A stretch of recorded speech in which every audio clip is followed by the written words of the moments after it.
Welcome again to the weekend wrap with Phoenix, Nikki and Macca looking at the great Showdown win. And how you going, guys, tonight? Yep, very good. We survived yesterday and so life is good. Life is always good after a Showdown win. How you going, Nick? I'm here.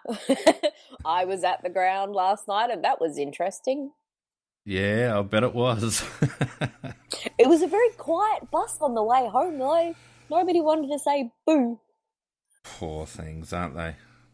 Well, they gave it their best shot, and, it's probably indicative of their mindset that happened to be their grand final. They didn't play like that all season is beyond me, but let's just do what we always do and go through the weekend's results first of all.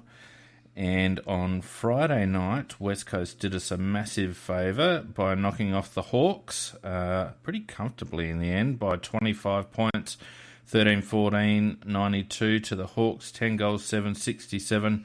The Hawks slipping to fourth, as we'll discuss in a moment, and 119% for those Power fans listening. Pretty unconvincing percentage for a flag favourite. So yesterday we had the Swans getting over North, who did everything not to win that game. I don't understand what they were trying to do. Swans 12-13, 85 to the Roos, 10 goals, 16-76. We had the Saints getting up in a low-scoring affair, 7 goals, 13-55 to the Tigers, 6 goals, 10-46. The Giants smashed the Dockers after a relatively bright start from Fremantle. 19 goals, 15, 129 to 5 goals, 737. Did their top four chances no harm at all, the Giants. The Pies continued their bipolar form, getting up quite comfortably over the Suns. 16 goals, 22, 118 to 6 goals, 11-47. There must have been a wind blowing at the roof closed Etihad Stadium. How do you kick 22 points at Etihad? I don't know. There actually is. Yeah, I know. I'm just hanging shit. Come on, give me a break. Today, the D's finals chances were snuffed out by Carlton. Very disappointing by Melbourne, but indicative of what they tend to do in these big games. The Blues getting up by 20 points, 11 goals, 12-78 to 7 goals, 16-58 from Melbourne.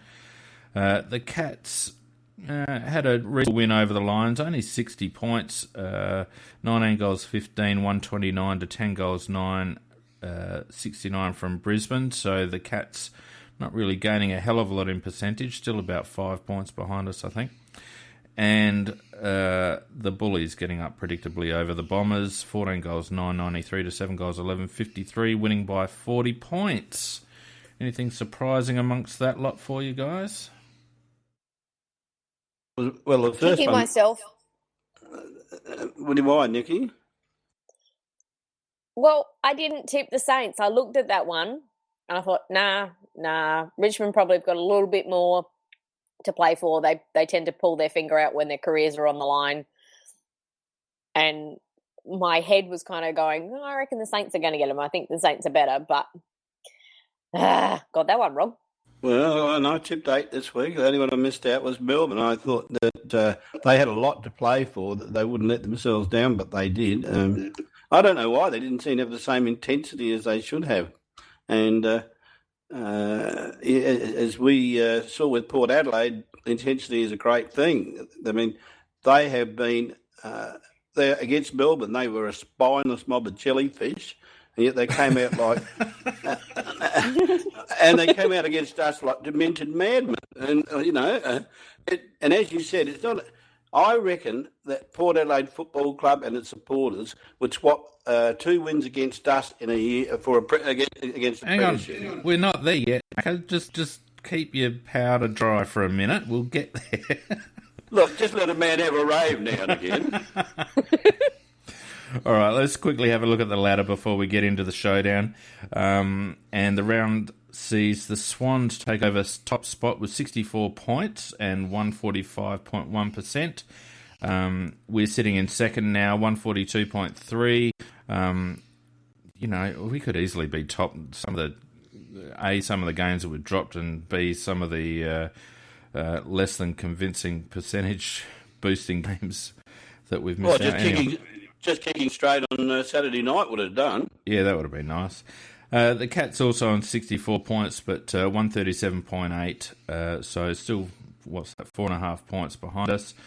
The Hawks now fourth on 64, and as I mentioned earlier, 119.7%. Really, I always look at percentage as a bit of an indicator of form, and the Hawks, even though they're the Hawks, that's not a very convincing percentage. It's the third worst percentage in the top 8.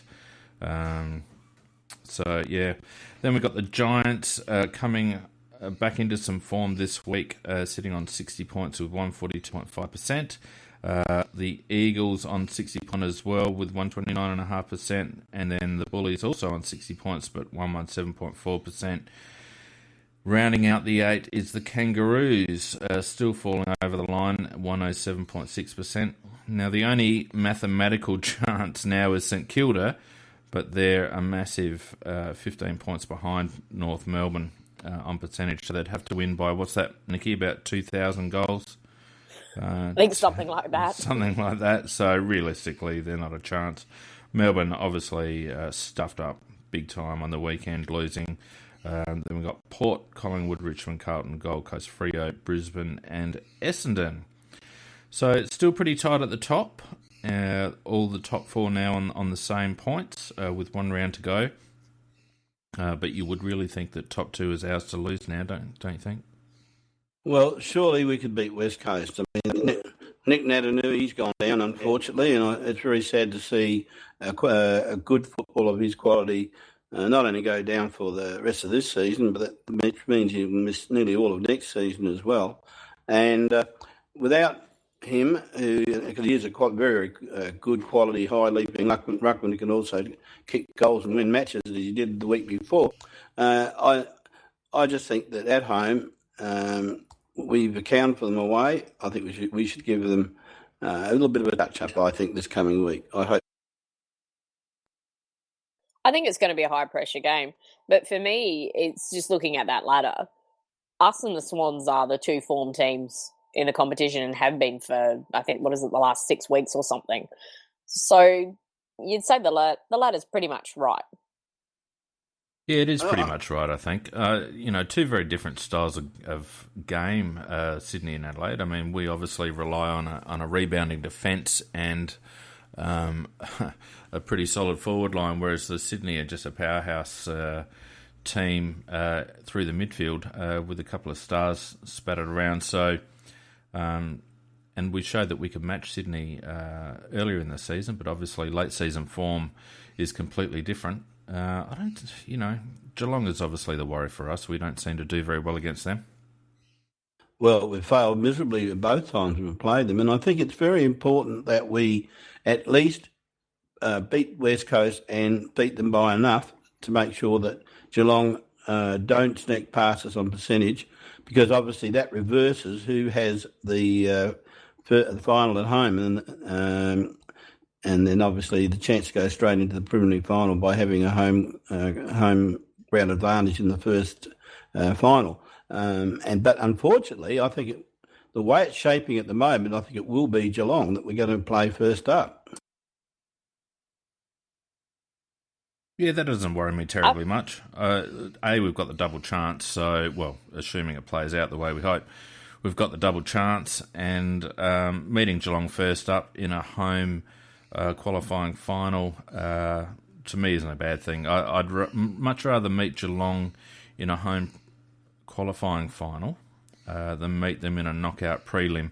Even if we lose, we get another chance, and it also throws Geelong on the other side of the draw. So I wouldn't be too fussed with that outcome, to be honest, Macca.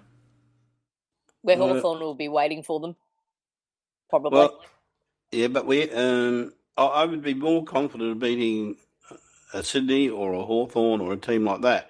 Although I think Sydney, they're in the box seat to retain number 1 position. So it's more about what's going to happen below us, isn't it? As long as we win the game, then it depends on what happens below us. Yeah, that's right.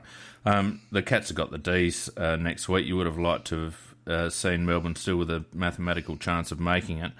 And it's also at Skilled Stadium, so you'd expect the Cats to win by at least 10 goals, but they're going to have to win by about 20. And Melbourne were the last team to beat them there. Melbourne or Sydney? Oh no, Sydney this year, but prior to that, Melbourne were the last team to beat them at school. Yeah, yeah. It depends on their attitude. It's Rue's last game. Yeah, well, that's true. They're just so schizo, that team. You just don't know what Melbourne's going to turn up. But if they turn up with a mentality that they want to have an impact on the finals by messing the Cats up, well, that doesn't bother me at all. But like you say, Macca, our first task is to get over West Coast on Friday night, which should be a huge game. And, from there, it's just wait and see. Anyway, let's get into the match at hand, which is obviously the Showdown. And the final score, 15 goals 19, shocking kicking by Adelaide, 109 to the Power 14, 10-94. The Crows getting up by 15 points, dodging fruit, and basically that's a clean sweep of Showdowns, and I think that's the last 3 in a row for us, isn't it? It is the last 3 in a row. Yep, it certainly is. Yeah, so what were your initial thoughts on the games, guys? Nikki? We were quite annoyed with all of the missing of the shots at goal, but watching that second quarter and the domination where we were just holding it down there, we could have almost been 10 goals up on them. It was ridiculous just how easily we did dominate them. The umpiring was rat shit, to say the least. And at no stage, even though we went into the last quarter with 1 point, we were 1 point down, were we? Or up? There was just 1 point the difference. Weirdly enough, that was the scoring end. And I was just sitting there going, we're going to win this. I just didn't feel anxious at any time that we were going to lose that game. What do you reckon, Macca? Well, I disagree with Nicky. And when it got to 1 point, the difference, it was obviously anybody's game. It was just going to be who played better in the last quarter. So I didn't think it was just an open and shut job for us at that stage.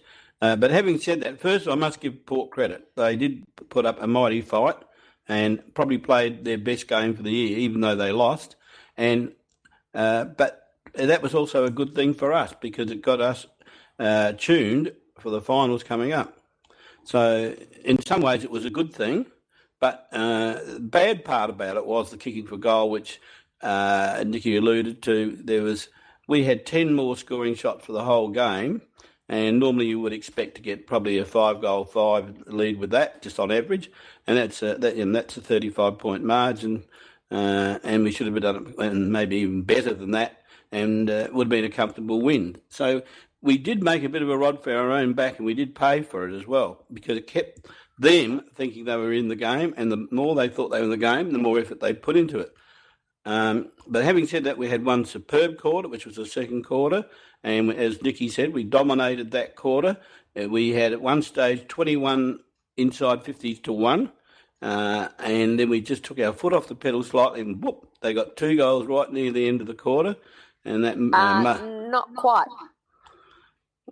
Sorry, because Nikki? it was a setup. It was a setup that happened for those goals at the end. Well, whatever the reason, we put everybody behind the ball apart from Tex and Eddie. So what are you saying? So they had to do so the structure had to change dramatically. They actually had to, like Broadbent's goal was that kick from 50 because we'd flooded back. We were protecting our lead. We didn't do it very well. No, we didn't. Look, I'm the same. Really odd seeing that. I'm the same as you, Macca. I thought it was the hit out we had to have. We've been on holidays for the last month, I think, as Peter pointed out on the big footy boards, and it certainly showed in the first quarter. We haven't played a game with that intensity for a number of weeks now. So, and it was always going to be interesting to see what Port Adelaide showed up, but we shouldn't have really doubted it because showdowns are showdowns, aren't they? So We should have predicted a tight opening at the very least. I felt I wasn't quite as comfortable as you, Nicky. I thought there were times in that last quarter where, you know, a wrong bounce or a stupid umpiring decision, which were plenty of them on Saturday night, could have cost us. But in the end, I felt like it was really pleasing that we lifted our intensity and were able to match them. And that second quarter, regardless of the goal kicking, we played it on our terms, and it just shows that there was such a turnaround from the first quarter. The fact that we were basically able to shut them down in that second quarter, had we scored effectively, we would have just about shut them out of the game at that point. So, bar some, I think it was 3 goals 9 for the quarter, wasn't it? So, bar some pretty average goal kicking, it was good to see that we could take the sting out of a side that were really playing gung-ho football the previous quarter. Yeah, because I don't think we've played against a team that came out as fiercely as they did in that first quarter. Because in the first few minutes... well, it doesn't matter whether it's illegal or not, Nick, if you get away with it. That's right. And they were getting away with it all game. Yeah, I know, but that's what you face. You face what you face. And they just steamrolled us out the way. And it doesn't matter if it's illegal or not. If they get away with it, that's what happens. And I don't know about you could accuse our players of losing some composure, but I certainly lost mine. I was thinking we are in the shit, to put it very bluntly. I'd like to watch a game with you, Macca, one day. I reckon it'd be a good time. Oh, I play the game, mate. I mean, I'm moving left, right, dodging, weaving. Yeah, that's right. I'm right in it. I make a crook old mess of the land when we do it at home, and Mrs. Mack nodding fiercely in the background there, because she's usually copping blows. Yeah, well, she's probably copping blows everywhere as I'm going for marks and elbowing, tackling, the whole lot. No, it was fierce. It was really fierce, and I think it was a very good thing for us to actually face that onslaught, then steady, and then start to get our game going again. What do you think of that? Yeah. You know what pleased me the most was a game like that and how McGovern played. Yep, he played quite well, I thought. Yeah, look, he didn't have a big game overall, but what I liked was the things that he did came at the most opportune moments, and that's what you need. You need somebody who can, when the big moment's required, get it for you just so unexpectedly, and he did. Anyway, before we get on to individuals, let's go through some head-to-head stats. And we ended up winning the disposal count, 357-324. Kick-to-handball ratio was a little bit up, probably obviously due to the intensity of the game. 149 handballs to 208 kicks. We outmarked them quite convincingly, which was probably due to our dominance of uncontested possession, 95 to 70 marks. They slightly won the tackle count. We won the hit-outs, but I got to say, and we can talk about this in a little while, I wasn't convinced by Source's game, actually. Frees were even, which is hilarious. I thought our conversion was obviously low, 44.1. Our disposals per scoring shot, though, was still at our normal average of about 10.5. 59 to 53 inside 50s, which is quite surprising considering we dominated that second quarter to such an extent. Well, I think it ended up being 25 to 5 or 6 for that quarter, so they probably beat us in inside 50s. They had a whole lot in the first quarter. Yeah, they did. Look, contested possessions, they won the contested ball, we won the uncontested ball, which is really how we play. We're just workmanlike inside the contest at the moment, but we do try to maintain possession when we get the ball. So it was good that we were able to maintain our composure and retain the ball when we had possession. Disposal efficiency 74, Ports was 70, which surprises me because God, they turned the ball over a fair bit. Probably cost them the game, really. Their disposal efficiency, that last kick killed them more often than not. Again, 18 marks inside 50, it's becoming a real feature of our game. Obviously, Mitch contributing to that, as well as Josh in the second half, took 1 or 2 good marks, as well as Tex. They smacked us in clearances, 45. That's probably my biggest concern, Macca, and we'll talk about that shortly. So, and overall, as I said, they won the clearances. We turned the ball over a lot more than... we got a lot more intercept possessions than they did, which indicates their lack of disposal efficiency, 78 to 63 intercept possessions. So, we won the stats quite convincingly, and it was probably closer than it needed to be on the scoreboard, mainly due to our inefficient goal kicking. Yeah, but the other area that really did get us into trouble a lot was the midfield. We got smashed in the midfield. Yep. And the only two guys who could hold their head up in the midfield was young Crouch, and I thought Jared Lyons at least did his a serviceable job. But the bigger name players, I thought they got absolutely smashed. Midfield worries me, Sam Macca. Gray was tagging Brad Crouch. So I think for one of the first times he's had quite a dedicated tag on him. And he admitted this morning that his game was poor. Well, it bloody well was. You can't deny it, because I don't rate Sam Gray as one of the stars of the competition, nor do I see him as the star tagger of the competition either. But he did worry Crouch out. Admittedly, I thought he was hanging on to him a lot, and there should have been quite a few frees played to Brad. But he did. He reduced his game to a very, very ordinary game. Tomo, I thought, had a Tomo ordinary game. Tomo was shocking. He was, and what was his efficiency disposal? Because, and I won't believe it, but it's above 50%. Well, it was 72.7, mate. So it's really decent. They lied by 22% at least. Seriously. It might have been efficient under their definition, but it did us no good.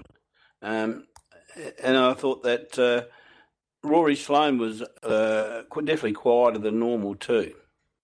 Yeah, well, I think Rory was definitely blanketed. Let's go through some individual stats, considering we're talking individuals. We had Crouchy, the Showdown medalist, Matt Crouch, that is, on 33, 13 kicks, 20 handballs, 6 marks, 6 tackles, 5 clearances, 78.8% disposal efficiency with 11 contested possessions. Got a little bit more outside than usual, 21 uncontested possessions. I felt it's probably one of the first times this season that he's had a real impact on the game in terms of hurting the opposition with his disposal. What did you guys think? Yeah, well and truly. He's been improving gradually as the season's gone on, and I thought he reached his peak in a game where it really mattered. And so, hats off, young Matt. I think he's going to be a slightly more polished version of Matt Prittis as time goes on. He accumulates like him, but Matt Prittis kicks blindly a heck of a lot of the time, whereas Matt's trying to.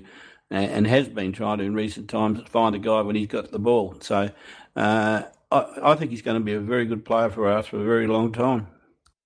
Yeah, he was lowering his eyes an awful lot with delivery into the forward line last night. And the thing is that he's actually probably more on par, I think, with Sam Mitchell. We do know that his stats at the moment, comparing to Mitchell and Prittis at the same age, he's outclassing them incredibly. Yeah. Mitchell's the one that I liken him to, and I think as his disposal becomes more competent and he gets a bit more of a fitness base, I think that's the type of player that we're looking at. Yeah, and look, nobody's going to knock one of those without back, the thuggery. Well, no, because he's definitely a dead set ball player, and not that he's weak, and not that he'll let anybody push him around, but he's not out there to axe other players. He's out there to get the ball. Yeah. As for the rest of the midfield, and PJ Crows has mentioned it on the chat, and we've had a discussion on the boards, and we've talked about it previously. The rest of our midfield was a little non-existent. We had Scott Thompson with 22 possessions. We had Richie Douglas, who ran through the mid a bit, on 19. Sloaney on 19. Rory Atkins, not a bad game, but only 18. Posies, D-Max 17. Brad Crouch only 17, with only 4 kicks. Brad Crouch 13 handballs. That's the real concern, and the stat that sticks out like dog's balls to me is Scotty Thompson spent 87% time on ground. And I heard one of the commentators suggest that he didn't actually come off in the last quarter. That's not right. Unless he was doing that so that we could actually rotate our defenders off. We left him on just so we could actually... Because in the third quarter towards the end, Lairdy was absolutely stuffed. And we were getting a lot of drive from him and the others. So I actually wonder whether that was very consciously done to ensure that our rotations were where we needed them the most, which is helping out our backline. Yeah, and you might be onto something there, Nicky, because Laird copped a very, very heavy blow. He was starring up until then. And he did that to himself. I can't remember how it happened. Yeah, he fell down and hit the ground all on his own. He did too, but he did knock the stuffing out of him. And after that, I think he went straight off the ground at that stage, and it took him really a while to get going again after that. So that might be part of the reason, but and because we had the reduced interchange bench with only 3 players instead of 4 because of what happened to Brodie Smith, which was very unfortunate actually because Brodie was in startling form, I thought. All 4 kicks went to that spot. Brodie got a free for the first one, marked the next 2, and sent them straight back in again, and then he got the free for the 4th one, but with Impey throwing him away, it was that accidental knock to the head by Young. And the Port crowd were idiots. Let's just say that, they just decided to start the power chant as he's being driven off. It's like, people, respect. I actually thought Brodie was almost our best at that point too. He was providing a lot of rebound. So well. It's probably the best. It's most switched on I've seen him for quite a while, and it was a real pity that he copped that knock. And he tweeted out this morning that he was feeling okay and just needed a bit of rest. But we know he struggled last year with a couple of concussions. This close to the finals. Let's hope it doesn't affect him too much because it did take him a while to find his mojo after coming back the last time from a concussion. So, Phoenix, what would you do? Would you rest him this week, No doubt. And replace him? Well, Seedsman may or may not be available, but who would you put there? Henderson. Well, it'll be Seedsman or Henderson, I think. Henderson got pulled out of the SANFL game. He didn't play. Yeah, so obviously that's who they've got in mind. What happened with Seed? Why is he touch and go? Because of the corky. It was bleeding high on his hamstring, and it hasn't quite come up as they liked. No, that's right. He's missed 2 already, and he's still not 100% on the weekend. So, he's very much in doubt. Yeah, okay. Let's have a conversation about Scott Thompson. As I said, 22 disposals, 12 kicks, 10 handballs. He took 3 marks, laid 3 tackles, 6 inside 50s. He's also only had the 6 contested possessions, 16 uncontested possessions. Surprisingly, with a 72.7 disposal efficiency, only 2 clangers, 6 clearances, 2 rebound 50s. Let's just look. He looked like he was going to be a liability in that first quarter, Nikki. What did you think? He was very good at getting the ball and turning immediately into their tackle. And it was exceedingly frustrating the number of times he did that. He kept turning in, and it's like, we've got a free power on the outside. Why can't you turn in that direction, numbnut? And that's what I was getting at before, then when I was really angry with his game, because like Nicky said, if he turned one way, if he had the vision to see both sides, there was always a better option than the one that he chose. Weirdly, he was often facing that way first, and then he decided to see what was on the other side. It's like, Tomo, go with your first instinct, honey. Well, I actually tweeted that out during the game, that he just seemed to be second-guessing every possession that he had in that first quarter, and the game came back to him in the second half as the pace slowed just a little bit. And again, another one, it was very much Lyons and Crouch on the inside of the contest, and a bit of Brad Crouch as well. But Tomo picked up 16 uncontested possessions, only 6 contested possessions. God, I mean, would you make a hard call on him so close to finals? No, not saying what they will do. What would you do, Macca? I just think they've left it too late. So I don't think you can do it now. If you're going to do that, you would have had to plan that about 6 weeks back. And unfortunately now it's commitment time, and we've stuck to Tomo. So Tomo will be playing through the finals.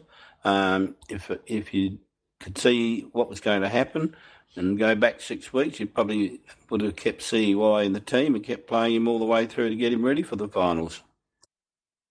What do you reckon, Nick? Yeah, I'm kind of with Macca there that it needed to be done earlier.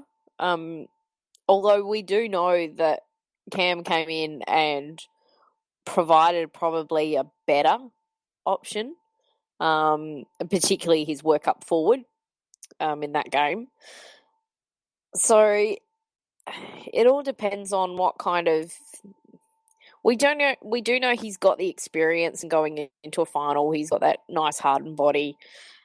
But I think they're counting on that rest week will freshen him up again. And he did play well after for the couple of games just after he had the break.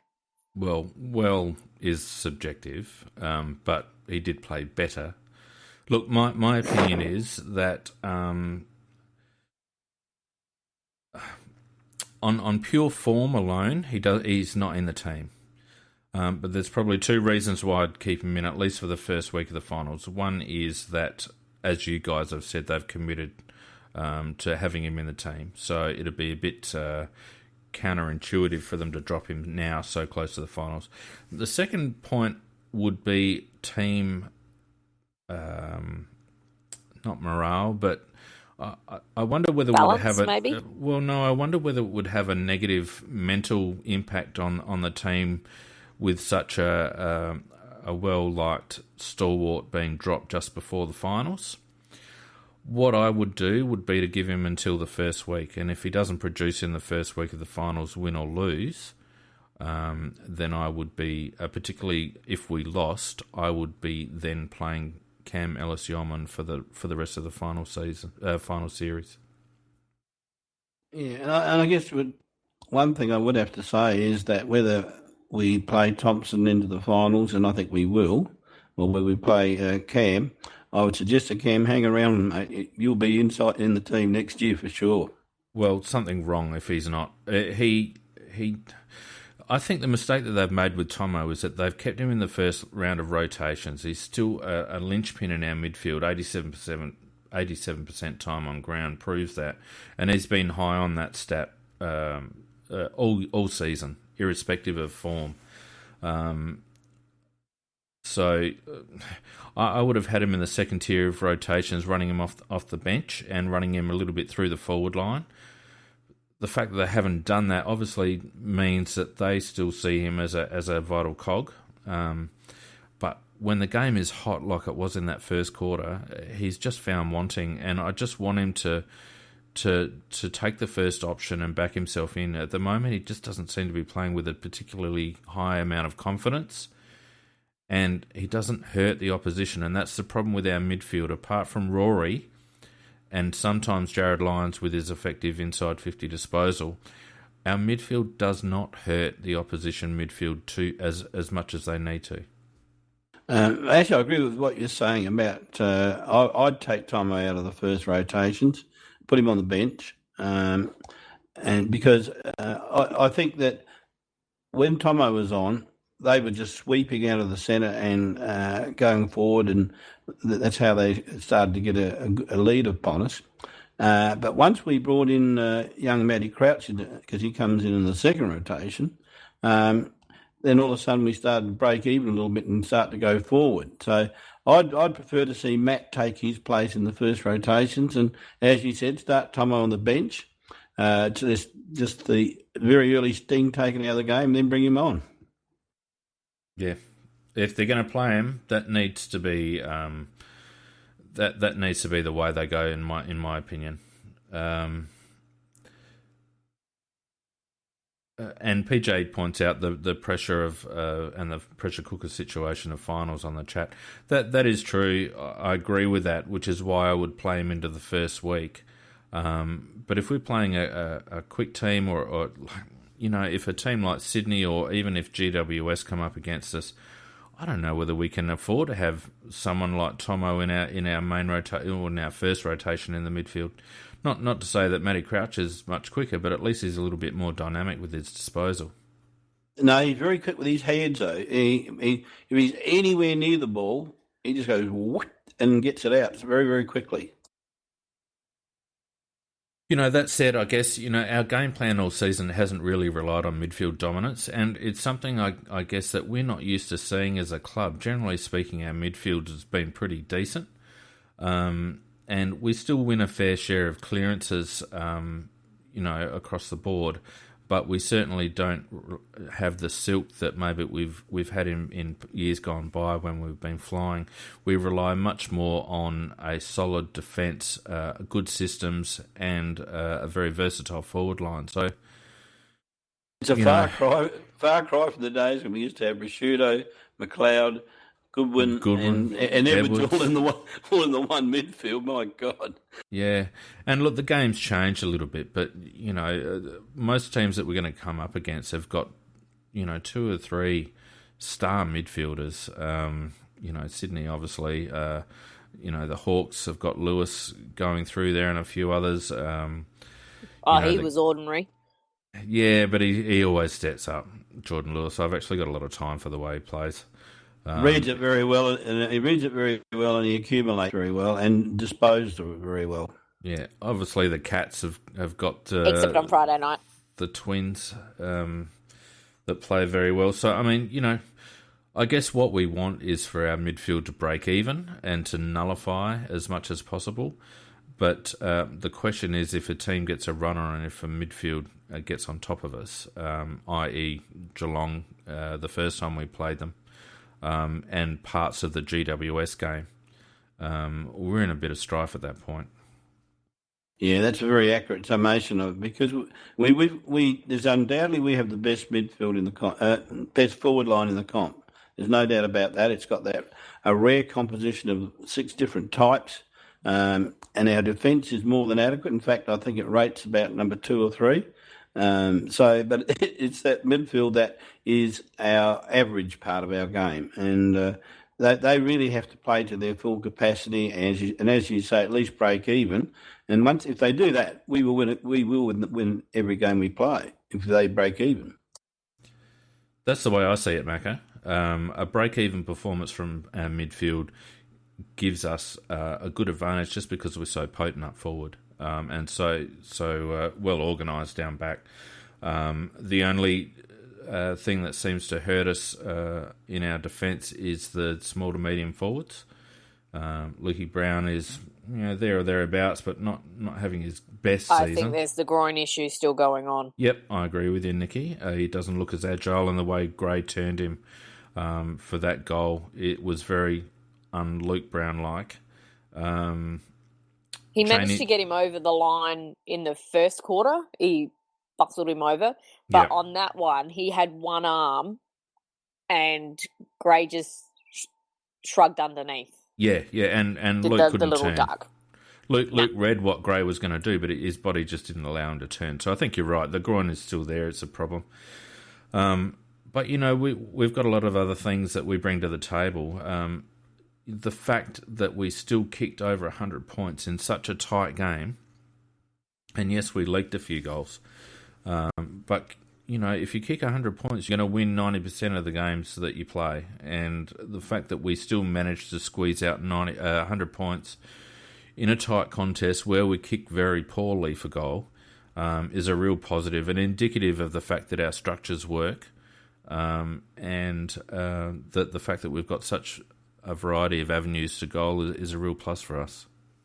Yeah, and the other thing that we did get out of the game on Saturday night is that we don't very often have to play to a situation where the other team makes a decision to keep its back line intact back in, and we've had a real lot of kicking to packs, and we still managed to, I'm not sure what the number was, but we had a significant amount of marks taken in the forward 50, which was quite significant because of the amount of opposition players in our forward 50.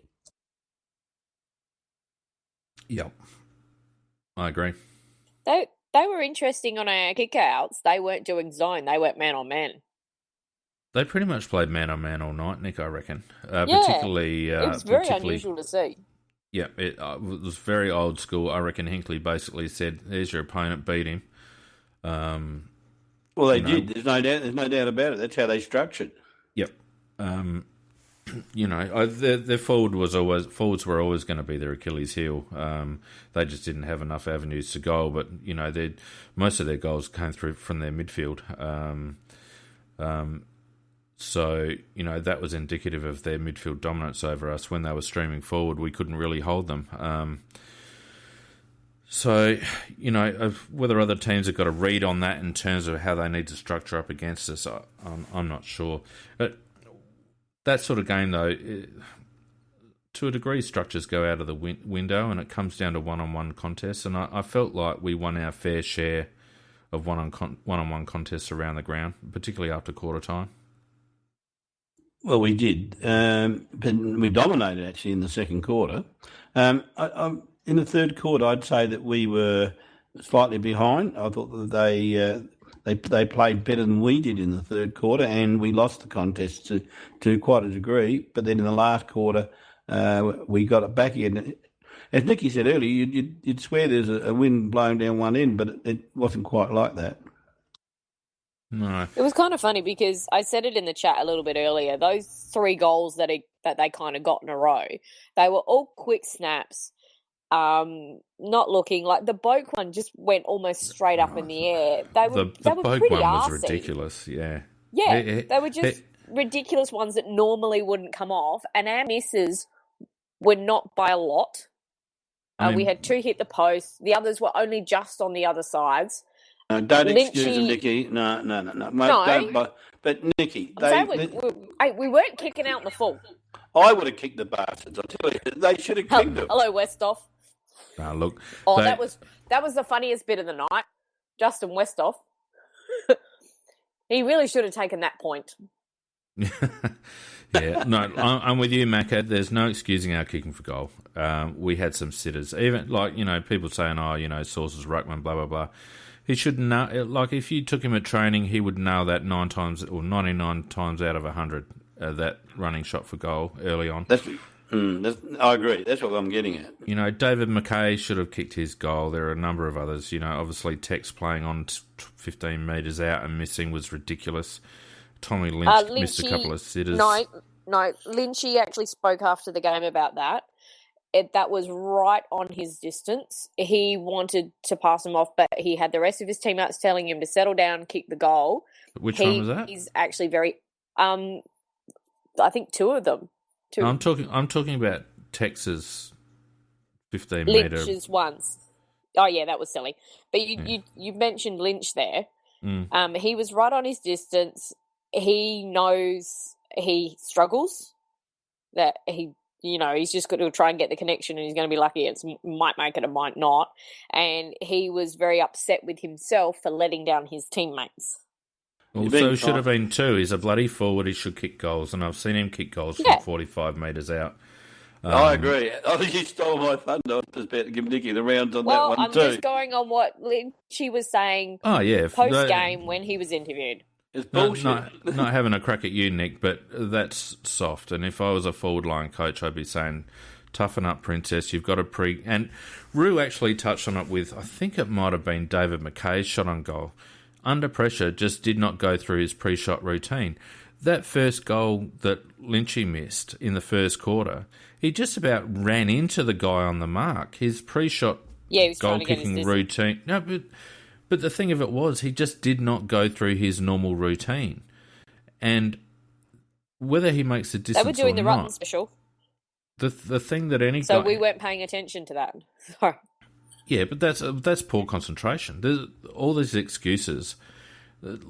Tom Lynch should know what his pre-shot routine is. He should know where the mark is, and he should know that his best chance of making the distance and kicking it straight is to trust his routine.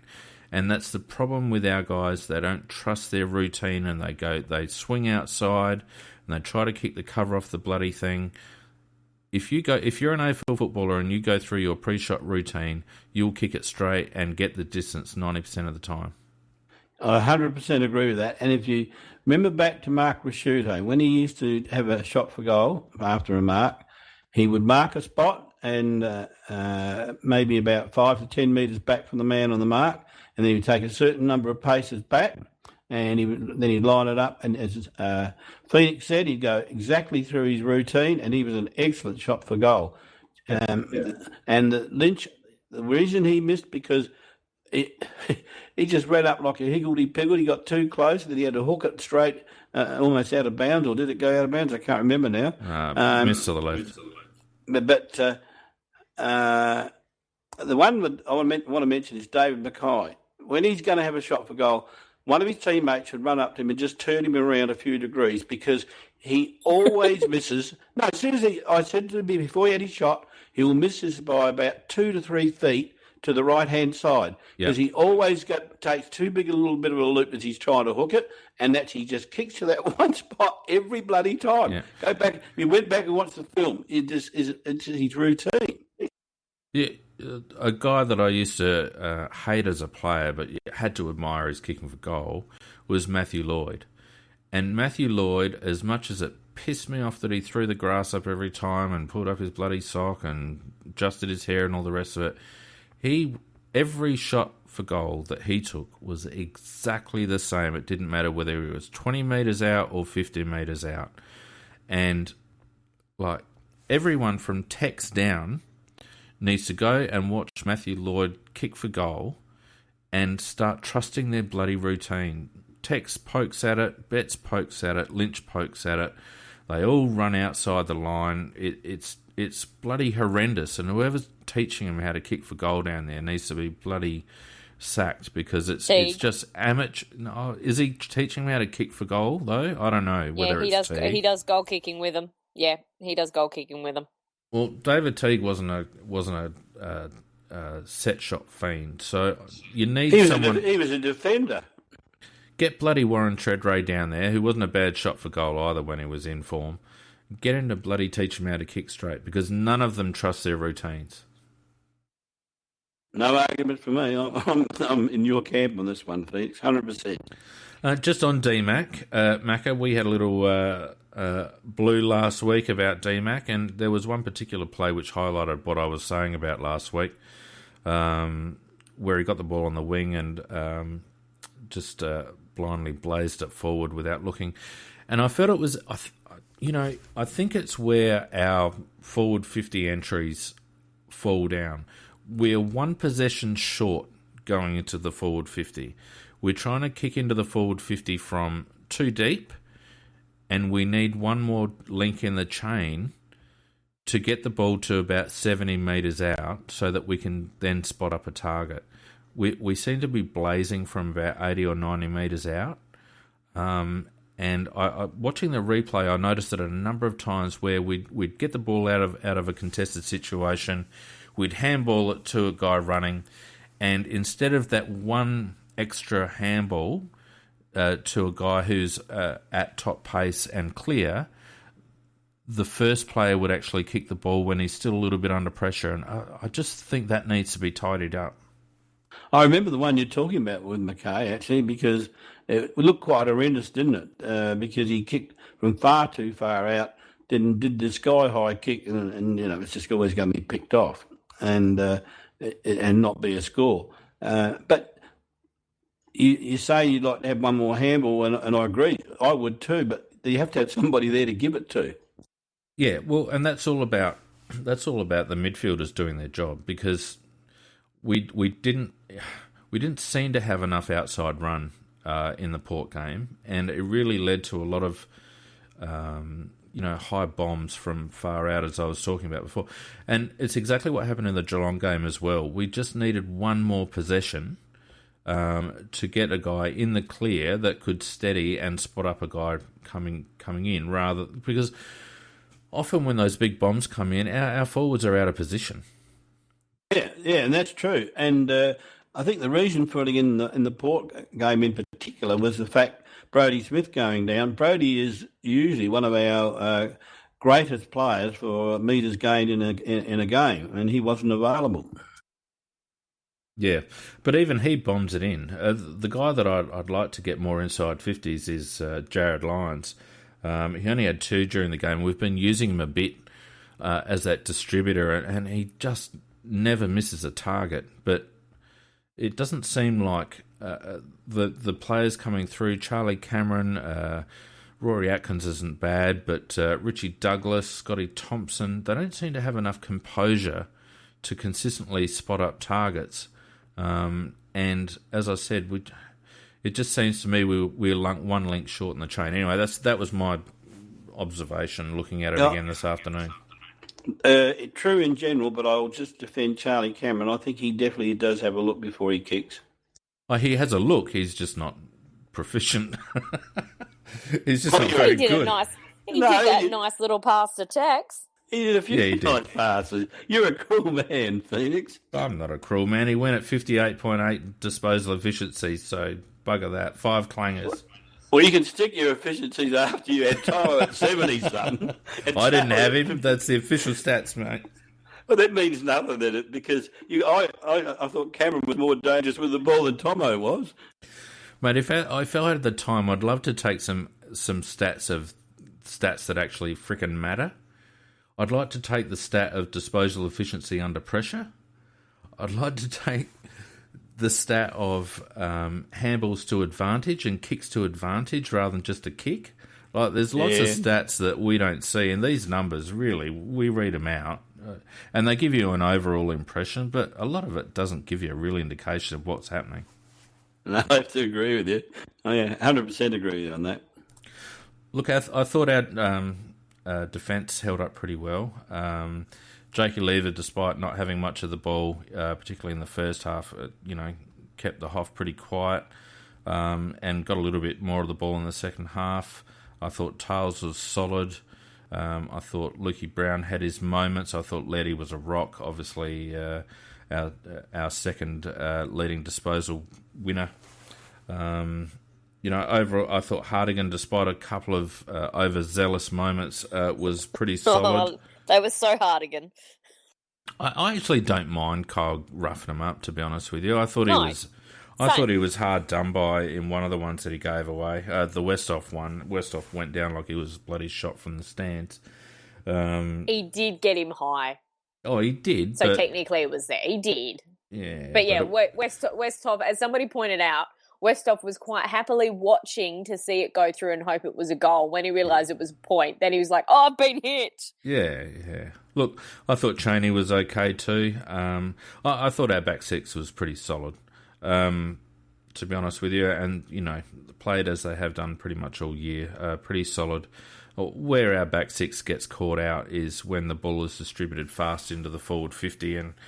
Unfortunately, Port's method and the fact that a lot of their midfielders were the ones taking shots for goal put our defence under pressure a little bit.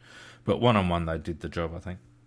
Yeah, and you're right about that because their midfielders were having quite a few shots at goal or bringing it in very quickly. But I think that would apply to any defence where the ball is coming in like that it's very, very hard for them to stop the forwards if the forward has got a little bit of a break on them, particularly if you've got accurate kicks coming in. If Port had been even just slightly more accurate with some of their passing, they might have done pretty well. But, no doubt, Naka. Yeah, because their midfield was dominant, absolutely dominant. But in general, I think our back line did put in. I thought Kyle made a couple of bad errors. He should never be allowed to kick off from goal, in my opinion, because because his ambition exceeds his ability by a long, long way in the area. I agree with you there. The one you were thinking of, that was actually probably Tomo. I don't care if it's Father Christmas. I just don't want him kicking off from goal. I think it actually was Father Christmas. Well, it certainly moved like it was Father Christmas on the other end. But and one bloke I like shooting for goal every time is one of our backmen, and that's Brown. Lukey Brown. Brownie. And there comes back to what you were talking about, routine, Phoenix. There's a routine, yep. He has an absolute routine, and it goes through the centre every time. Yep, and he kicks him from 50. Now he's a small bloke, not renowned for a long kick. He certainly doesn't utilise his long kick terribly often coming out of defence, and yet he goes through his routine and he kicks 50 every freaking time. Now, I think he can do it. He should be our forward line coach because he does it correctly. Well, he actually, when they do goal kicking practice, he goes and joins in with them, and they often are saying to him, "What are you doing here? You don't belong." And he's like, "Nah." So he just gets there and practices still and goes through his routine and often tends to nail them. Oh, I think he's an excellent shot for goal. And in fact, I said to my wife, he's definitely going to kick this. I said he doesn't miss. He's got a lovely routine. He doesn't vary from it. No, that's very true. Look, I thought our forward line was pretty functional. Tex was in and out of the game a bit, but I thought he did okay. 10 and 3, 7 marks. Nice mark. Yeah.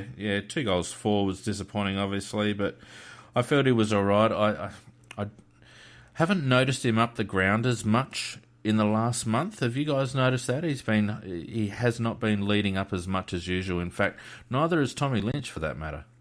You're making it very hard for me to disagree with you tonight, Felix, because that's exactly right. I thought he stayed a lot more at home, and because in the previous weeks he's been going as far as centre half back, but not the last couple of weeks. And I don't know whether he's carrying an injury or what. But he definitely stayed in the forward lines a lot more. And Nicky, that mark was a terrific mark. That was like a mark of old with him, actually. Yeah. That was like the one that he took at the Gold Coast. Yeah. Up at Metricon. Yeah, he does it when he gets a ride. He does it pretty effortlessly, and it was good to see him get 2 hands up and not be too worried about his landing. I wonder, Macca, whether Tex and Lynch hanging back a little bit is indicative of us getting stung by loose men in defence over the last month. Well, that's probably right, actually. I think that might well be the reason for it, because if they were to go leading up the ground and then trying to kick it into the forward line, there's 2 extra loose men back there. Yeah, so I reckon they might have changed up our forward structure a little bit. What I would like to see is JJ getting up at the ground a little bit. He's got the aerobic capacity to do that. I don't want to see all of our tall and mid-sized forwards staying home. I'd like to see them, slingshot in and out, or what my old coach used to say, rubber band in and out. So one's up, one's back, and then they basically alternate. So I reckon that's still a bit of a work in progress, to be honest with you. But I felt they were all right. JJ took a while to work himself into the game, but wasn't the worst. But he was double teamed quite a bit on. He was getting Saturday night, like crazy. Well and truly. The blocks and the holding was, and you can actually, when you go back and you watch the vision, because we watched the game when we got home, and you can clearly see Trengo just basically hanging on to him anytime he could get. And if we had some decent umpires and not these little inexperienced ones they put out there, you pay those first couple of free kicks. That stops them doing it straight away. Well, Phoenix, sorry, I was just going to say, Phoenix, you watching the TV, watching it on TV, the same as me, would have seen one there on Jenkins where his jumper was being stretched more than the bloody Olympic sail yacht, a yachting sail, because and the free wet to another player, and yet Jenkins' Guernsey was being stretched out about a yard. Yeah, well, I think we ended up taking a mark in that contest. Oh, that was but you're McGovern's right, Macca. mark. Yeah, that's right. And Tex was pushed at the front as well. Oh, look, and you're right. You're dead right, Nicky. You pay the early ones because you want to set the tone, and the fact that they didn't set the tone early, the umpires, meant that they were going to be inconsistent all night because they paid a couple and they missed a few. They paid a couple and they missed it. And by no means am I saying that we copped the rough end of the stick because it was just poorly umpired on both sides. At various times. The one where Charlie Cameron tackled Pittard 73 times and then got done for a trip. I mean, I just don't understand. Umpires that don't have a feel for the game really piss me off. But I understand it's a showdown and it's nice and tight and hard at the contest. But you pay a couple of early ones and then you don't get all that scragging and crap that goes on. Yeah, the one that really got me was on the grandstand side wing, where there were two successive holding the balls where they had the ball for about 30 seconds each time and ended up putting it on the ground and still didn't go for holding the ball. And then the ball sort of wandered away and one of our players touched one of their players minutely and free kick to them. And I thought that Paul benefited from the lack of discipline by the umpires because it was almost like a raffle at times. Well, the hilarious thing Nick.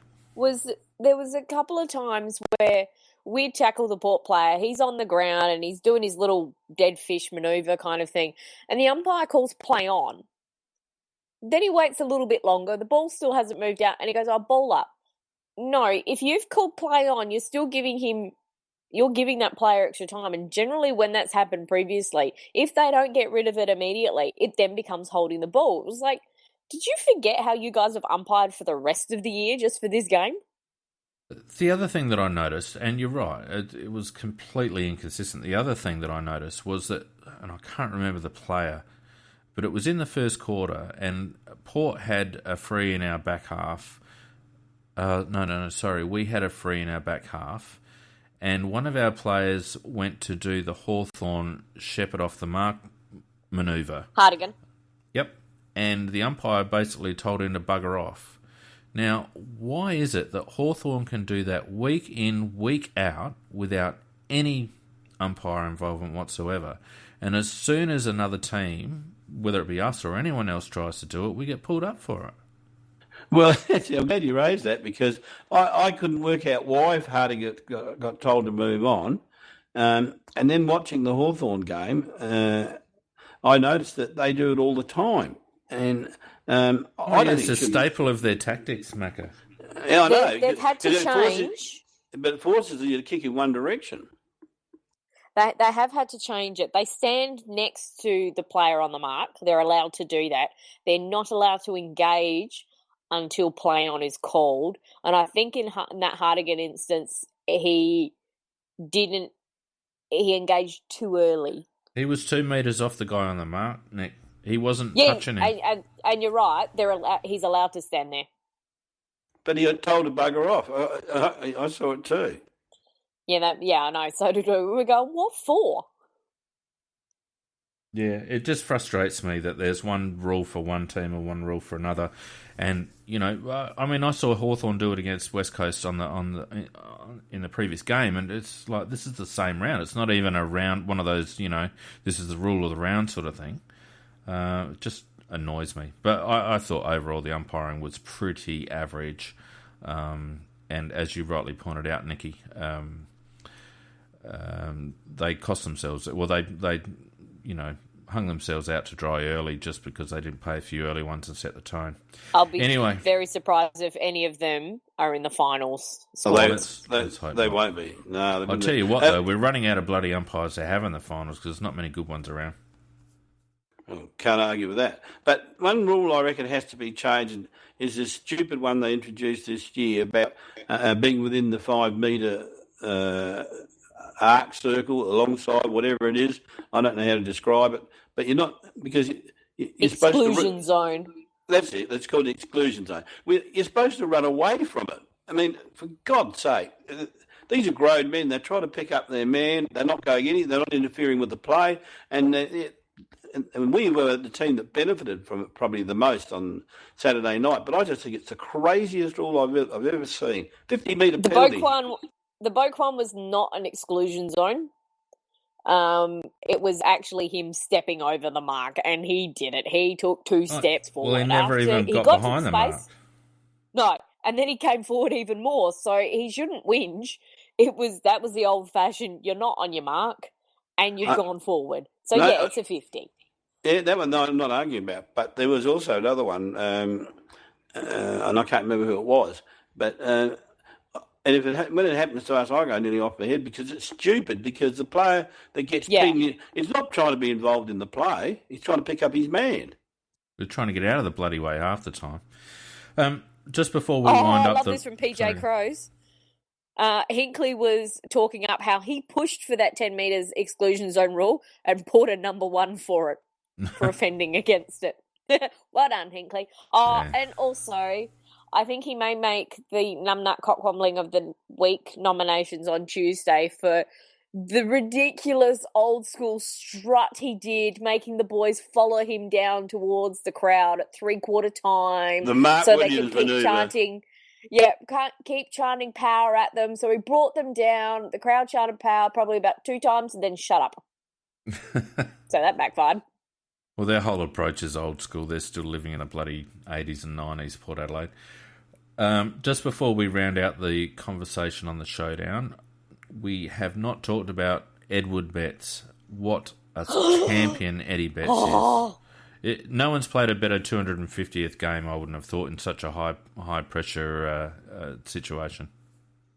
The man is a star. Nathan Brown on the Channel 9 Footy Show this morning said he is the second best small forward in the game, and the only person who is ahead of him is Lee Matthews. Well, that's a big compliment because Lee Matthews was very, very good. Well, you have Peter Dacos in that conversation as well, who was no slouch either.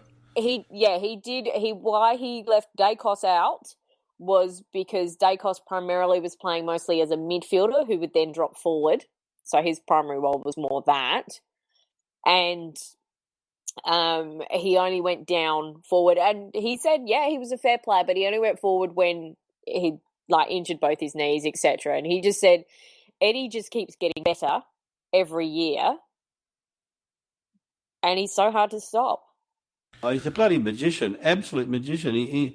His ability to get the ball is second to nobody's when the ball's on the ground. In fact, he's a very good marker for his size too. Well, I was just about to say that, Macca. He took a couple of excellent one-on-one grabs. He does spill the occasional one. Yeah, he does spill the occasional one because he's got such soft hands. Sometimes I think he's thinking too far ahead of himself. But he is really good overhead. But, that last goal that he kicked, and we'll talk about the spray.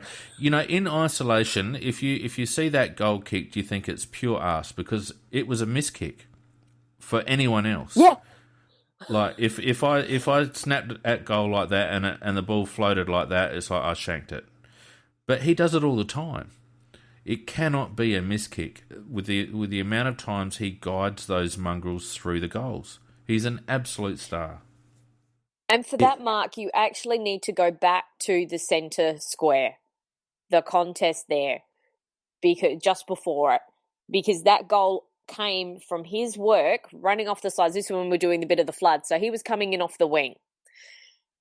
The ball's there in the middle. He managed to get that ball and he kicked it out into the space where he knew Charlie, even though they had some players there, that we could run into that space.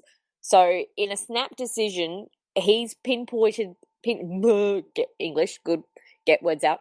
He's pinpointed that to somewhere where it's not going to go to them, but it's going to give us a good chance. You then see him running alongside that, tracking that ball down. So he's legged it from the centre down there and kept running. JJ marks it, then comes in. He's just picked the ball up and had that shot because you know what? The goals are there. I can see a slither of light through it. I'm going to have a go. Well, the other good thing about just insane. The other good thing about that contest that he crumbed is you'll notice that Tex comes up over the back, and I might be a little bit optimistic, but my impression was that both JJ and Tex pushed the ball down. They didn't even attempt to mark. They pushed the ball down to Eddie's feet. I can't say off memory now.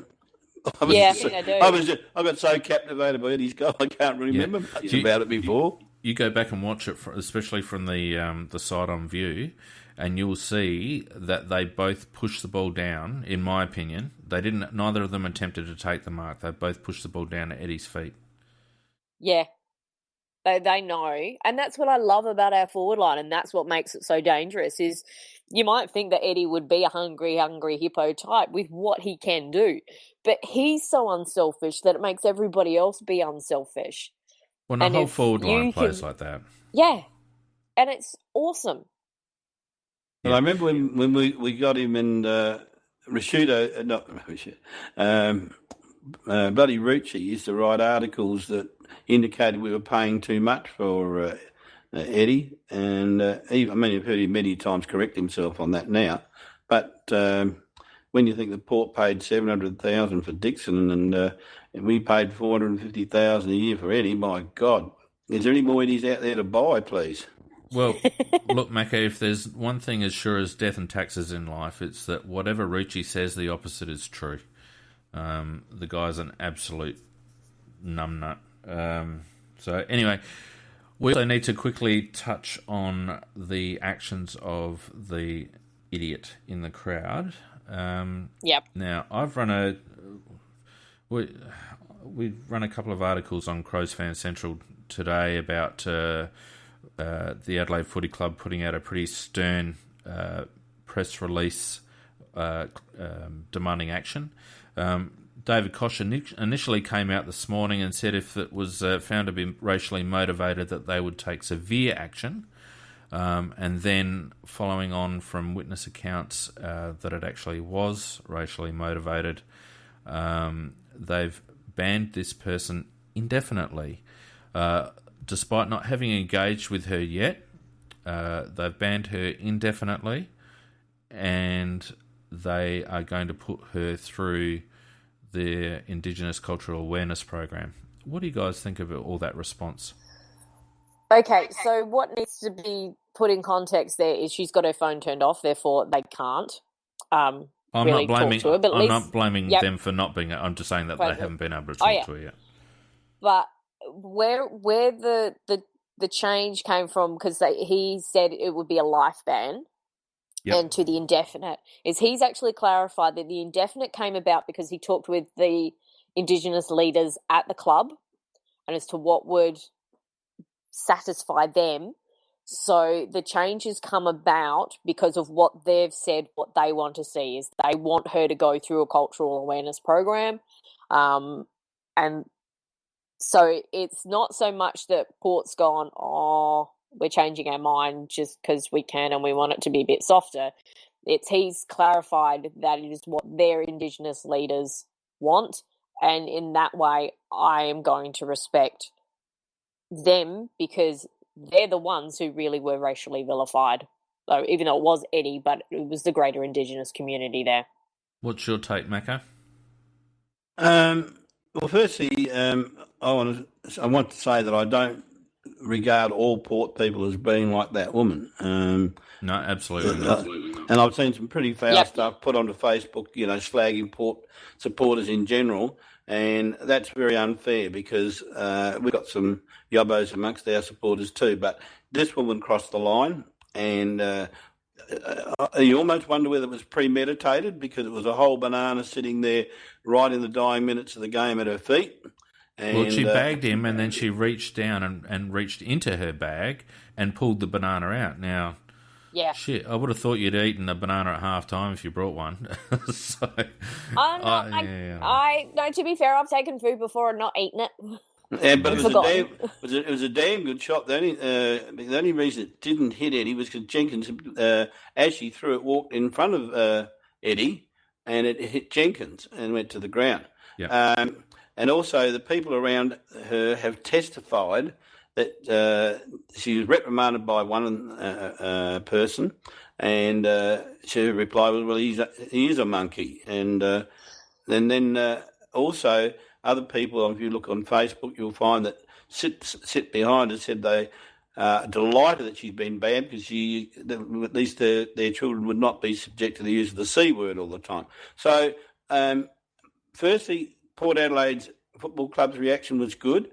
They reacted quickly and promptly, and they did what they should have done. The only thing I disagree with, and you explained it very well, Nikki, and very clearly, but I think it should have been a life ban because, to me, it is, with all the problems that have been associated with abusing Racism. people because of race, she would know better than that, but she was quite happy to argue to do it and to argue it with other people.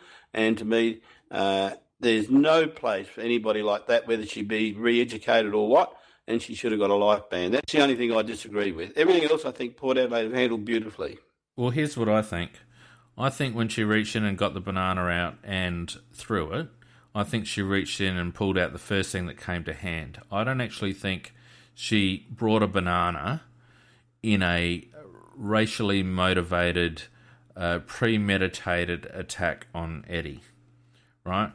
It became racially, not racially motivated as such, but it came tinged with a racial edge to it once she replied or responded to the guy that pulled her up on it and said, well, he is a monkey. I think at that point, obviously, it became racist. I don't think she actually... I think if she'd have put her hands on a drink bottle before she put her hands on a banana, she would have chucked that instead. No, disagree with you, Felix, because it's a worldwide thing. I know. Yeah. I know it is. I know it is, but I honestly think that she would have thrown an apple, a drink bottle, whatever she put her hands on. I don't like the fact that she just happened to have a banana in her bag. It's a coincidence, but her response to the guy. No, for me, I think actually it was more along the lines of she's bouncing up and down on her feet, getting excited, giving him the double finger.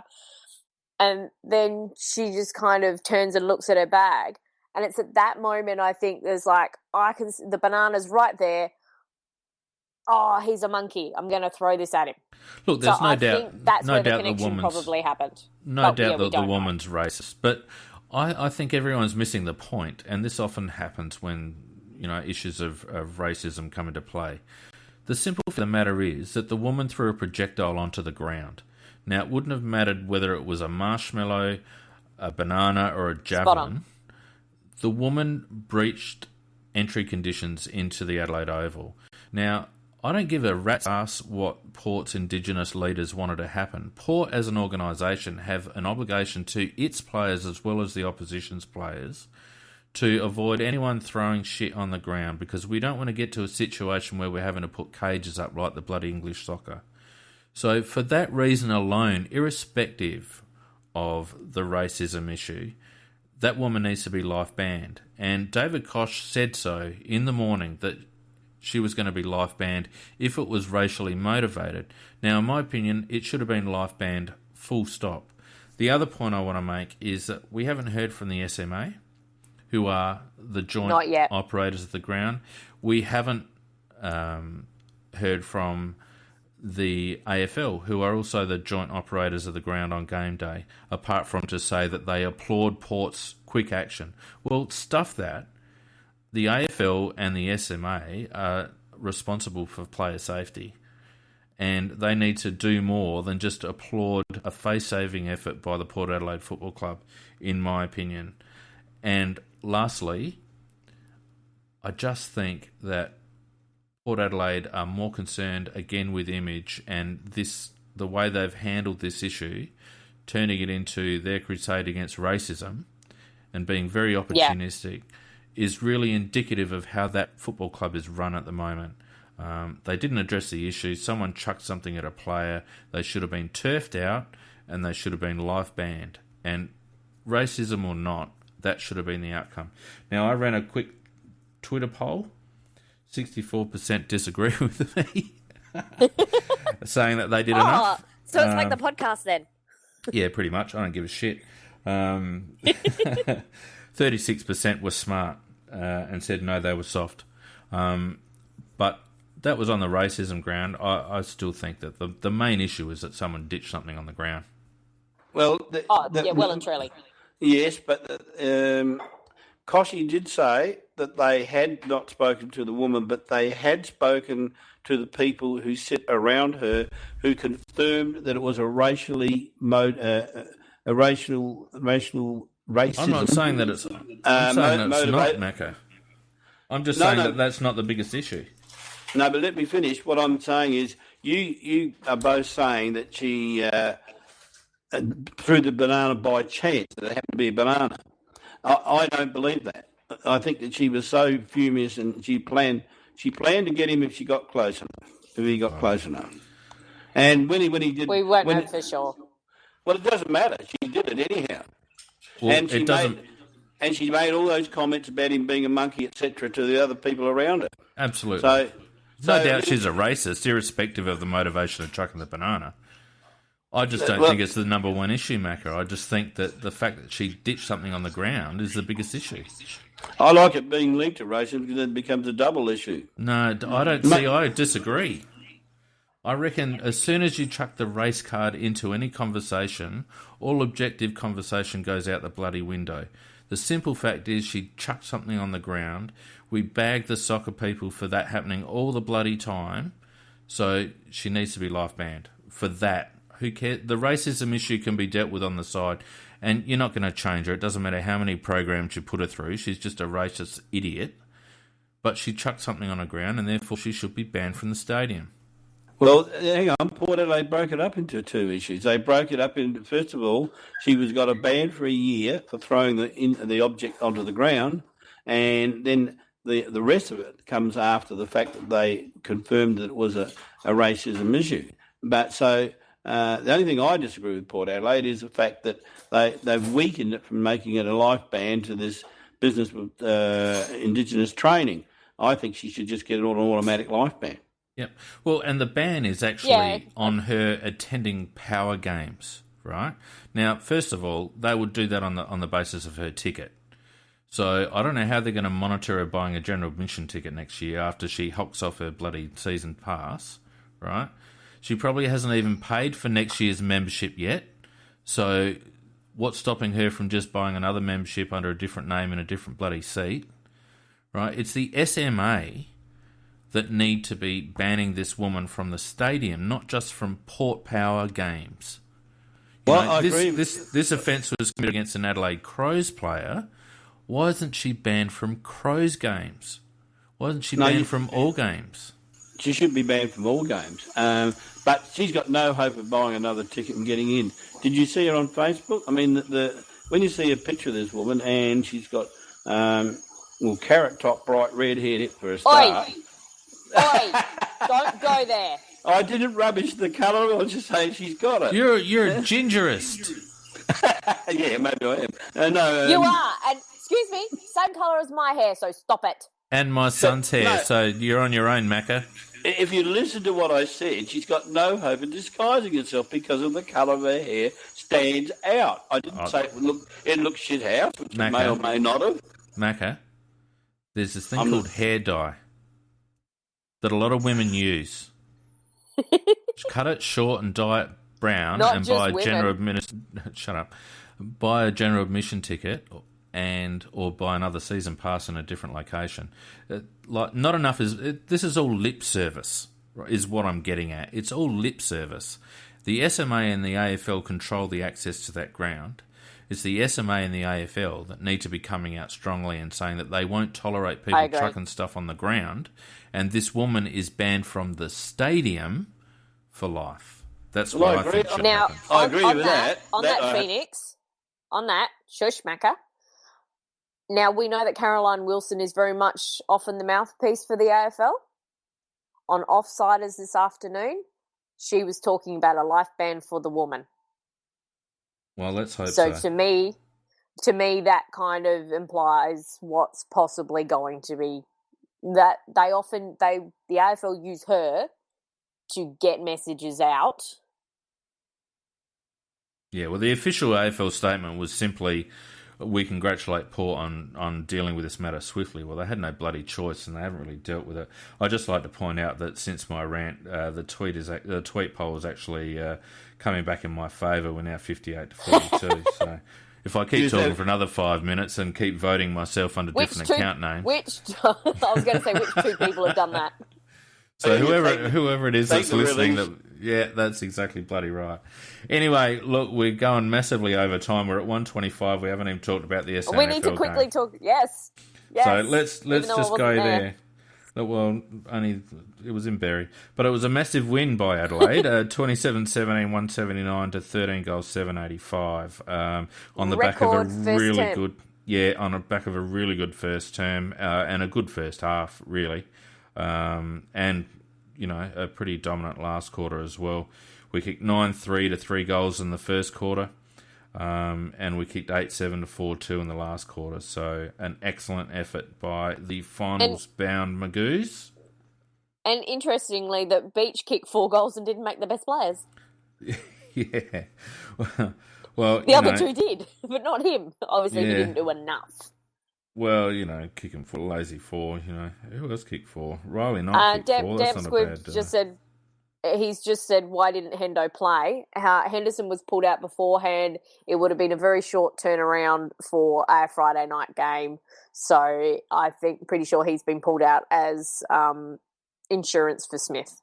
Yep, agree with that. Sense. That does make sense. And to see Harry Wigg and Gore both got a heap of the ball. Great and to it was see interesting Dean looking at the stats, because Cam didn't have a lot in comparison, and looking at the kicks and the handball ratio, Cam had a lot more handballs than he had kicks, and it seemed to be that Grigg was actually used more as an outside player, whereas Cam was being used as our inside. Well, I was wondering, Nikki, whether also Dean Gore might have been used a little bit more on the outside, because that's a very high disposal stat for him by comparison. He's been building the past couple of games. Yeah, he's been earmarked as a bit of an inside player, but 17 kicks, 12 handballs, 6 marks, 7 tackles, 4 clearances, 4 inside 50s, and 2 goals from Dean Gore is a mountain of a game, and a welcome breakout game, albeit in the 2s for him. Excellent. A few other stats. Harry Wigg, got 31 disposals, 4 marks, 3 tackles, 5 clearances, 3 inside 50s and a goal.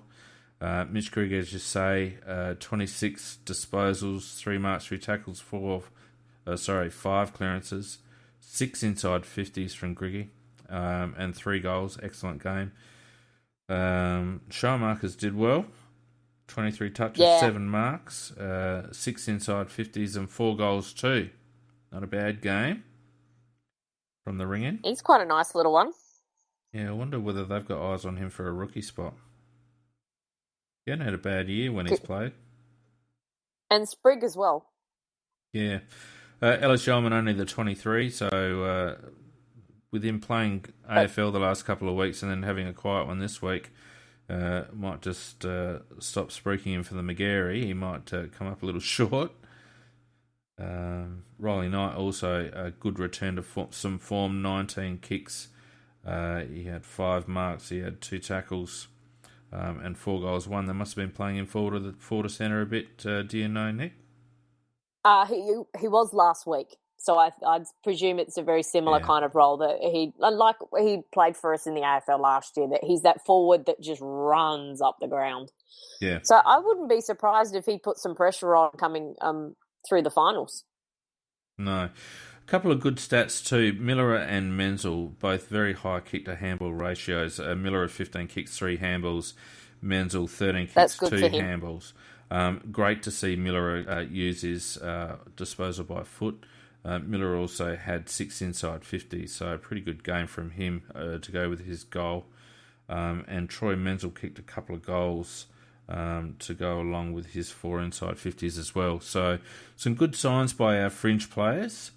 Riley O'Brien did very well in the ruck, 41 hitouts. To be fair on that, in the first quarter, the Westies ruckman injured his ankle, and so I think it was described as he bravely battled on. But they said Rob was still very good around the ground, and Hunter was quite good too. One quick question, Nicky. Is Greenwood going to be good enough to ever play AFL or not? Yes. He's learning midfield at the moment, which is something very different for him. And you can actually see it takes him a little bit initially just to get that speed of the game. And so he's a bit hesitant those first couple of touches. And then after that, he's goes like a bull at a gate. And he's lovely and hard at the contest too, not like a certain other former basketballer who didn't play today. He willingly puts his body on the line and he's just got that leap. His anticipation's pretty good as well. And I just remember watching him the first time in Keith and just went, well, we've got two there that are going to go on the list, so who are we losing? Well, you look at it, there's probably about 4 or 5 that could go on the list next year. So Duday had a quiet one. Did he get injured? He only had the 7 disposals. I don't think the ball was down there that much. Oh, that's very quiet for him. I wonder how much time. Depends on what role. Depends on what role they were playing him in. Yeah, so Curly fairly soft. I'm not there. No, Curly fairly soft game too. Only the 10 touches. So you wonder whether we went a bit easy on a few players. Interesting that we would go a bit easy on the rookie and also Curly. I just wonder whether Curly might be a sneaky chance to make an appearance during the finals. I think he could be. And he's there. He can step up quite nicely, we know. And he's just been building really well through the SANFL. Yeah. But just on the defenders' numbers, only Jake Kelly had really high numbers at 23. It wouldn't be a good game to be playing in defence, I don't think. No, I guess not. So maybe it was just the rub of the green, Mackie, you're right. Nicky, you might be right too. Just didn't spend a lot of time down there. Just it stuck out. Today's had some pretty good numbers over the past couple of months. So to see him down the bottom there, I just wonder whether he might have got injured. But I'm with you. Curtly Hampton would be a chance against Hawthorn, I reckon. Yeah. I don't know. I think they'll stick with what they've got. If it all going well, and would need something fairly drastic like an injury to get him up. Yeah, well, PJ just asked an interesting. Exactly. Yeah, I was going to say that interesting question he's just put in. If we lose players on each line, who are the leading replacements? So for the forward line, it depends on who in the forward. So if you're talking a tall forward, then it's probably Deer. Ramsey actually hadn't been doing too well, but he's a rookie. I would say Menzel, probably ahead of. Yeah, he's building through, so as that hybrid option. If you're talking through the midfield, then it's definitely you've got Riley O'Brien. We saw he came in, he can play AFL, and he just gives us that same kind of look. And Cam Ellis-Yeoman's there. We know Greek can come up and play. Yeah, in a pinch. Wig's really making a push. I don't think Wiggy will get a game, but I think we've got 3 there that you mentioned that certainly Ellis Yeoman would be the first up. Riley Knight might be a bit underdone, and Griggy can come in in a pinch. So down and in the back lines, you've got Duday, who is class. He really is class. Otten, he's come back and he's played really well. We know he can come up and do his job that he has to. So if we lose like a Cheney, etc., you can put Otten in that similar role. Gee, I don't know whether I'd like to see Otten in a final. I'd rather debut Duday, to be honest with you, than Otten. Yeah. And I'm one of the few people, I quite like Jake Kelly. No, he doesn't have any outstanding attributes. What he does have is one hell of a competitive nature. And if you've got the ball, he's going to get you or get it off of you. He makes their life very difficult. And whilst he doesn't have speed, he has great endurance. So on a large AFL oval like the MCG, he won't get tired as much as what maybe Duday would. Is he staying on our list next to you, Nick, do you reckon? I hope so, because we don't have a lot of those kind of smaller backs. in a way. It's Otten who's older. Because you think if we lose Lairdy, Smith, Brown, who's going to come in? For me, it's more that we've definitely got Jake in the wings. Yeah. We've also got Seaman in the wing as well. Seaman as well. Yeah, and Seaman too. So, you know, there's some nice cover there, and they're slightly different players, so they offer different things depending on who you're playing, which is what you want in a backman. Yeah. Anyway, guys, we've been going on for an hour and a half now, which is half an hour longer than we usually do, but it was certainly an interesting game to cover. So, thank you to those listening and sticking through the conversation. We hope you enjoyed it. Don't forget, please follow us on Facebook and on Twitter, BF Crowcast on Twitter and also on Facebook. If you're listening through iTunes, please give us a rating and a review. It does help not only in the rankings on iTunes, but also our Google rank. And on that note, also, please get around the new website that we're slowly building, the crowsfancentral.com. A few people starting to post some articles there, and we want to build some momentum into the finals as we make that our Crowcast home base for the coming season. So get amongst that as well. Thanks so much for your support during the season so far. We've really enjoyed it, and we'll see you for Tuesday Night Live on Tuesday night. Bye. Night, guys. Good night. Good night, all.